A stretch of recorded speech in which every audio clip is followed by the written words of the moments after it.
Films on Eight Trey. You talk to the goat. Right here. And my daughter, I ain't playing free, and so I did it. Fuck snoopers, bro. And my daughter heard me. Why? Because why, nigga? Fuck snoopers, nigga. That's Hoover, all that. I got wiped out by HK.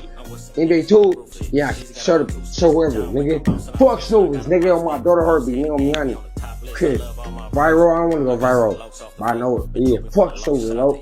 Dead homies, nigga. Over there, nigga. Vermont, Big Roy, all that, nigga. I know this shit. Fuck snoopers. Historically, the relationship between the Hoovers and the Eight Trey gangsters wasn't accidental or surface level. That alliance was built in the mid-70s into the early 80s, during a time when Los Angeles was fragmenting fast and sides were being drawn in real time. They won turf together, banged together, and went through the same pressures when the city started splitting into rival power blocks.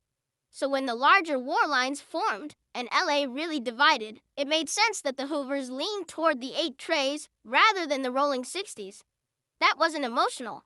It was political, strategic, and rooted in shared history.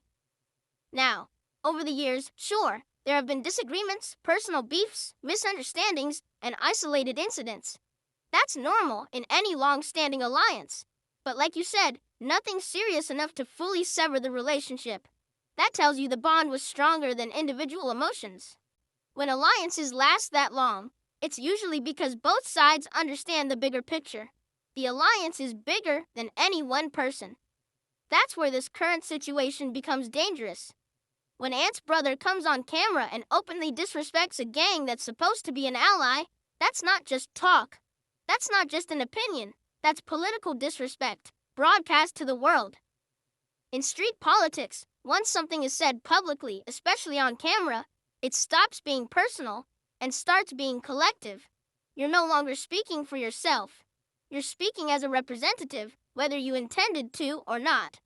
And that's the key problem.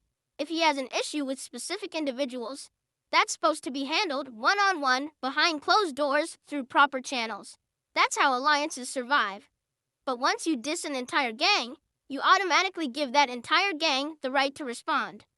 At that point, nobody can say it's just one person, because disrespect to the name is disrespect to everyone under it.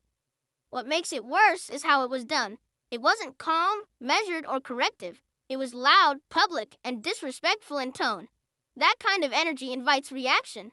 Even if nobody wants a war, pride, pressure, and outside voices start pushing things in a bad direction. That's how friction grows legs. This is exactly how alliances collapse, not from long-term hatred, but from one reckless moment. And this is where responsibility comes in on both sides. If the Eight Treys want to truly make it right and preserve the alliance, they can't just brush this off or downplay it. There has to be accountability, and more importantly, assurance that this never happens again. That doesn't mean violence. It means consequences, discipline, and structure. Whatever that consequence looks like internally, it needs to be strong enough to show allies that disrespect won't be tolerated, especially in public. Because alliances survive on trust, not just history.